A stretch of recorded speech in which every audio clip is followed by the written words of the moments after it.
सतनाम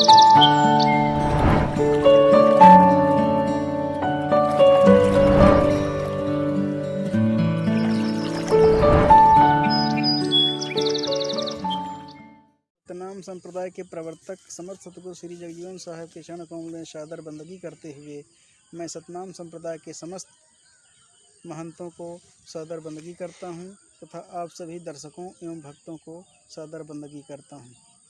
इस वीडियो के माध्यम से मैं सतनाम पद यात्रा के द्वितीय चरण का वर्णन करना चाहता हूं। प्रथम चरण की वीडियो हमने पहले ही बना रखा है। जैसा कि आप सभी जानते हैं कि यह पद यात्रा हरिगांव से श्री कोटवा धाम के लिए वर्तमान महंतिन श्रीमती रेखा दास पत्नी दिवाकर दास के सानिध्य में चली, जिसमें हजारों भक्तों ने भाग लिया। इस यात्रा में सतनाम संप्रदाय के भक्तों के अलावा बहुत से अन्य संप्रदाय के लोगों ने भाग लिया और बहुत से मुस्लिम युवकों ने भी भाग लिया। यह यात्रा एक राष्ट्रीय एकता के रूप में कोटवा धाम के लिए चली और समर्थ गुरु श्री जगजीवन साहब के दिव्य चरणों के दर्शन करने का सभी को सौभाग्य प्राप्त हुआ। यह यात्रा जब 2 अप्रैल को चली तो विभिन्न स्थानों पर विश्राम करते हुए यह पद यात्रा जारी रही।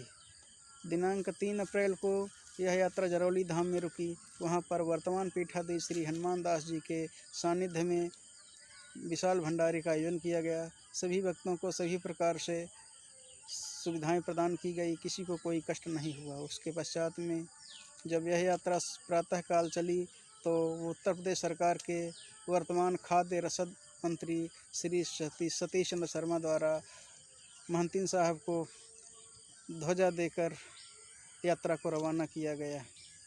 तत्पश्चात यह यात्रा कोपवा जैतपुर के पास में कोपवा नामक स्थान पर रुकी। वहां पर भक्तों के विशाल समूह ने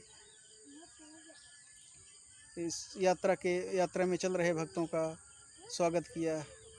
तत्पश्चात यह यात्रा अंत में 5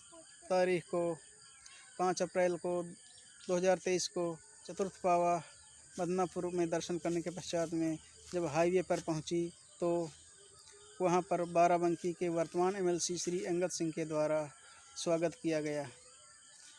तत्पश्चात यह यात्रा 5 अप्रैल को जब कोटवा धाम पहुंची तो वहां के वर्तमान पीठाधीश श्री नीलेंद्र बख्श दास नीरज भैया के द्वारा तथा अन्य बहुत से भक्तों के द्वारा यात्रा का स्वागत किया गया और यात्रा में चल रहे महंतों पर एवं सभी भक्तों पर फूल बरसाए गए। श्री नीरज साहब के साथ में धर्मे धाम के वर्तमान पीठाधीश श्री अजीत प्रताप दास उर्फ मुन्नू भैया तथा उमापुर के महंत श्री प्रवेश दास साहब भी मौजूद रहे। इसके पश्चात कोटवा धाम में श्री नीलेंद्र बख्श दास साहब के द्वारा विशाल भंडारे का आयोजन किया गया और वहां पर दर्शन करने के पश्चात में सभी यात्री पुनः वापस आए। और जैसा कि आप सभी जानते हैं, यह यात्रा हरिगांव धाम की वर्तमान महंतिन साहब रेखा दास जी के सानिध्य में शुरू हुई। जैसा कि मैं पहले बता चुका हूँ, श्रीमती रेखा दास जी को एक दिन स्वप्न में किसी ने कहा या प्रेरणा दी कि आप कोटवा धाम में जाकर पैदल चलकर आप साहब के दर्शन करिए। यह प्रेरणा शायद साहब सिद्धा दास की थी। उन्होंने इसको मूर्त रूप दिया और सभी भक्तों को इसका अवसर मिला साहब के दिव्य दर्शन के लिए। जैसा कि आप साहब सभी जानते हैं, श्रीमती रेखा दास काफ़ी समय पहले से ही हरिगांव में साहब सिद्धा दास की सेवा कर रही थी। उनके इस सेवा का अवसर पूर्व महंतिन साहब श्रीमती जनक दुलारी दास जी ने उन्हें यह साहब की सेवा का अवसर दिया। उन्होंने जब श्रीमती जनक दुलारी दास साहब बीमार रहने लगी तो उन्होंने रेखा दास जी को कहा कि आप साहब की सेवा करिए। उसके पश्चात बहुत दिनों तक वे सेवा करती रही, लेकिन 7 दिसंबर 2022 को कोटवा धाम के वर्तमान पीठाधीश श्री नीलेंद्र बख्श दास तथा धर्मे धाम के वर्तमान पीठाधीश श्री अजीत प्रताप दास और मुन्नू भैया तथा हरचंदपुर धाम के महंत अशोक दास, उमापुर के महंत श्री प्रवेश दास या अन्य बहुत से संत महात्माओं की उपस्थिति में श्रीमती रेखा दास जी को सेल्ही टोपी प्रदान की गई और उन्होंने इस अल्प समय में ही महंत बनने के बाद में कोटवा धाम की विशाल यात्रा को निकाला और उसमें हजारों भक्तों को साहब के दिव्य दर्शन करने का अवसर प्राप्त हुआ। धन्य हैं महंतीन रेखा दास साहब तथा अन्य भक्त जिन्होंने कोटवा धाम के रूपी चरणों के दर्शन किए और अपने आप को कृतार्थ किया। इसी के साथ मैं अपनी वाणी को विराम देता हूँ। बंदगी साहब।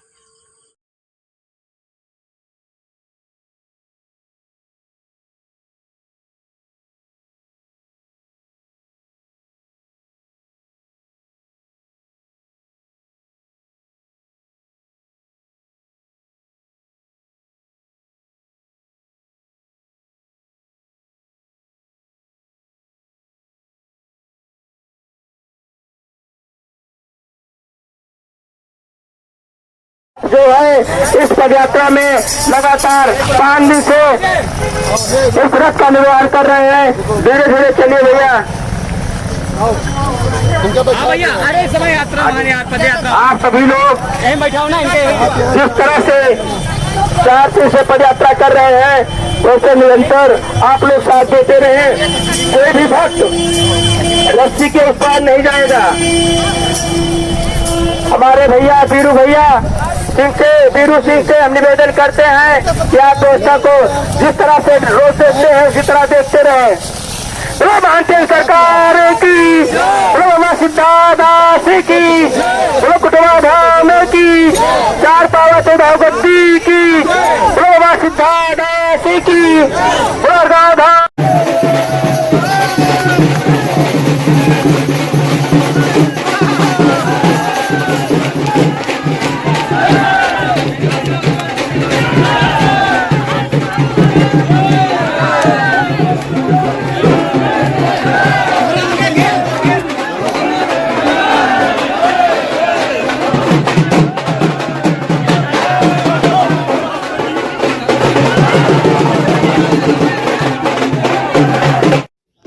Subscribe now for more videos.